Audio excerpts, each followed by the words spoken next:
public school goer of 9th class working on the theme project based on the sustainability and biodiversity under Eco Vigyan Foundation. Sir, can we take an interview? Yeah. Sir, क्या हम इसे record कर सकते हैं? हाँ बिल्कुल. Thank you, sir. What's your good name, sir? S.S. Kashyap. I am working as Divisional Forest Officer Nachan in Mandi district, Mandi, Himachal Pradesh. Sir, यहाँ से पहले आप कहाँ पर पोस्टेड थे? I have worked as a Divisional Forest Officer in Mandi district, Mandi, then in Kullu and different parts of Himachal Pradesh. I have worked as Divisional Forest Officer. Sir, आपने यहाँ पे आके क्या-क्या चेंजेस महसूस किए biodiversity में? Biodiversity पे जो मुझे लग रहा है कि this area is full of biodiversity. अगर बायोडाइवर्सिटी रिचनेस की बात करें हम तो मंडी डिस्ट्रिक्ट का सबसे जो बायोडाइवर्सिटी रिच एरिया है ये सराज नाचन एरिया है. और डिस्ट्रिक्ट मंडी का अगर हम देखें कि सबसे ज़्यादा जो फॉरेस्ट्री बायोडाइवर्सिटी इस क्षेत्र में है जहाँ नाचन फॉरेस्ट रीजन है. और ओवर द ईयर्स मैं ये तो महसूस कर रहा हूँ कि हमारा फॉरेस्ट कवर जो है बढ़ रहा है, लेकिन जो फॉरेस्ट रिचनेस ऑफ स्पीसीज जो है वो कहीं ना कहीं वो मिस हो रही है. और इसका रीज़न मैं ये भी देखता हूँ कि क्लाइमेट चेंज भी वन ऑफ द रीज़न है. और अभी जो कंसर्टेड एफर्ट्स हैं डिफरेंट ऑर्गेनाइजेशंस के कि इस बायोडाइवर्सिटी को कैसे कंजर्व करें, वो प्रयास हमारे जारी हैं. और हमें उम्मीद है कि हम इस क्षेत्र की जो भी बायोडाइवर्सिटी है, जो भी स्पीसीज है, उसको रिक्लेम करने में हम सफल होंगे. सर, आपके सरकार के द्वारा से क्या-क्या कदम लिए गए बायोडाइवर्सिटी को कंजर्व करने के लिए? देखिए, मुझे लगता है कि बायोडाइवर्सिटी को कंजर्व करने का सबसे सिंपल तरीका तो एफोरेस्टेशन है कि हम ज़्यादा से ज़्यादा पौधरोपण करें और जो फ्लोरा और फौना का जो हैबिटेट है उसको इम्प्रूव करें.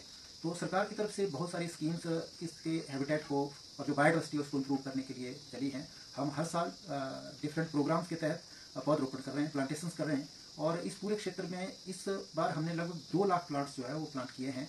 मुझे लगता है कि सरकार के और डिफरेंट ऑर्गेनाइजेशंस के इस बार केंद्र सरकार की सेंट्रल गवर्नमेंट की भी स्कीम थी जिसमें कि एक बूटा माँ के नाम, और स्टेट गवर्नमेंट्स की भी बहुत सारी स्कीम्स हैं जिसमें हम पूरे क्षेत्र में पौधरोपण कर रहे हैं. और इस बार हिमाचल सरकार ने खास योजना जिसका नाम है मुख्यमंत्री वन विस्तार योजना, इसके तहत ऐसे क्षेत्र को लिया गया है जो कि डिग्रेडेड एरियाज है जिसमें कि नॉर्मल तरीके से पौधरोपण नहीं हो सकता है. तो पूरे क्षेत्र में पौधरोपण करने के लिए, और जैसा आप जानते हैं कि हिमाचल का जो टारगेट है अभी हमारा जो फॉरेस्ट कवर है 27% है, इसको 2030 तक इसको 30% तक ले जाने का हमारा लक्ष्य है. उसमें डिफरेंट ऑर्गेनाइजेशन के साथ, महिला मंडल, युवक मंडल, स्कूल्स और डिफरेंट डिपार्टमेंट्स के साथ जो है हम इस टारगेट को पूरा करने में लगे हैं. सर, आप अपने इस काम में अभी तक कितना कामयाब रहे हैं? मुझे लगता है कि हम जो फॉरेस्ट सर्वे ऑफ इंडिया की रिपोर्ट है, लेटेस्ट रिपोर्ट है, उसमें डिस्ट्रिक्ट मंडी का जो फॉरेस्ट कवर है बड़ा है और ऐसा हिमाचल स्टेट का जो फॉरेस्ट कवर है वो भी बड़ा है. तो मुझे लगता है कि जो हमारे प्रयास हैं वो एक सही दिशा में हैं और हमें लगता है कि जो हमने टारगेट एक दिया है उस टारगेट को हम समय पर अचीव करेंगे. सर, आपको क्या लगता है कि कौन कौन से प्लांट्स ऐसे हैं जो आजकल खत्म हो रहे हैं? मुझे लगता है कि जो इसमें 3 तरह के जो हमारा फॉरेस्ट कवर होता है, मेनली जो है जैसे हर्ब्स हैं, श्रब्स हैं, ट्रीज़ हैं. मुझे लगता है जो ट्री स्पीसीज हैं वो तो इंटैक्ट हैं और जो श्रब्स हैं वो जो हमारा मैक्सिमम जो डेंजर है वो हर्ब्स और श्रब्स में है. और उसमें मेरा व्यक्तिगत ये मानना है कि कोई भी बायोडाइवर्सिटी है उसकी आइडेंटिफिकेशन सबसे बड़ी इंपॉर्टेंस है. अगर लोगों को और जो इस फील्ड से जुड़े हैं उनको अगर हम आइडेंटिफिकेशन तक ले जाएंगे, उनको पहचानेंगे, उनकी वैल्यू लोगों को बताएंगे तो उसमें बचाने के प्रयास भी होंगे. और मुझे लगता है कि जैसे यहाँ नाग छतरी है और इस तरह के सालम पंजा है, इस तरह की जो लोकल स्पीसीज है वो मुझे लग रहा है कहीं ना कहीं विलुप्त होने के कगार पर जा रही है. तो इसके प्रयास हम कर रहे हैं और इसमें हम जो रिसर्च विंग है हमारा सुंदरनगर उसके साथ मिलकर और बायोडाइवर्सिटी बोर्ड के साथ मिलकर और डिफरेंट ऑर्गेनाइजेशन के साथ मिलकर हम इसको बचाने का प्रयास करें. और इस क्षेत्र में एक हमने एक और प्रोजेक्ट शुरू किया है, एनकाउंट प्रोजेक्ट शुरू किया है, जिसमें कि इस पूरे क्षेत्र की जो भी बायोडाइवर्सिटी है उसकी हम आइडेंटिफिकेशन कर रहे हैं और उसमें हम उसकी आईडी उसको दे रहे हैं ताकि हमें सही मायने में जो हमारी बायोडाइवर्सिटी है उसका हैबिटेट कहाँ कहाँ है उसको पहचानने में मदद मिलेगी, ताकि उसके फिर कंजर्वेशन के एफर्ट्स, उसके डेवलपमेंट के एफर्ट्स जो है वो अगले स्टेज में हम उसमें करेंगे. सबसे पहले तो ये है कि हम आइडेंटिफाई करें कि हमारा जो ये जितनी स्पीसीज है, जो बायोडाइवर्सिटी है, उसका हैबिटेट कहाँ है, तो उस दिशा में हम काम कर रहे हैं. सर, आप कुछ प्लांट्स के कॉमन नाम और इनका यूज़ बता सकते हैं? देखो ऐसा है कि ये तो बहुत बड़ा लंबा सब्जेक्ट हो सकता है, जाता है कि जैसे कॉमन नेम है, उनके साइंटिफिक नेम है, इट्स लॉन्ग सब्जेक्ट.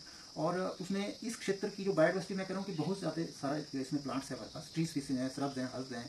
तो जैसे मैंने नाग छतरी की बात की और इसके अलावा जो है यहाँ जैसे हर्ड, भेड़ा, आंवला है, इसके अलावा जामुन है यहाँ है. और ट्री स्पीसीज में जैसे कि हमारे पास देवदार इस एरिया का मुख्य प्रजाति है, इसके अलावा कैल है, यहाँ चील है, फर स्प्रूस है, यहाँ जो है टेक्सस है, टेक्सस बड़ा इंपॉर्टेंट स्पीसीज हमारे पास है. इसके अलावा अगर हम हर्ब श्रब्स में देखें तो बर्बेरिस जो है इस क्षेत्र से काफ़ी निकलता है जिसकी की मेडिसिन बनती है. और इसके अलावा जैसे टेक्सस मैंने आपको बताया, तो बहुत सारी स्पीसीज हैं इस क्षेत्र में. और मैंने कहा कि this area is full of biodiversity और ये जो स्पीसीज हैं इनका यूज़ जो है वो हर एक स्पीसीज का अपना अलग अलग यूज़ है. और ये गॉड गिफ्ट है कि इस एरिया में इतनी सारी बायोडाइवर्सिटी है. और इसके अलावा बान यहाँ का बड़ा इंपॉर्टेंट स्पीसीज है, क्वेरकस, और क्वेरकस जो है वो एक बड़ी इंपॉर्टेंट स्पीसीज है इन द सेंस कि ये एक वाटर कंजर्व करने में सबसे अहम भूमिका निभाता है। ये एक बेस्ट फॉडर है और जहाँ भी बांध के फॉरेस्ट होंगे वहाँ आपको सरफेस लीटर काफ़ी मिलेगा। तो इसका जो लीटर है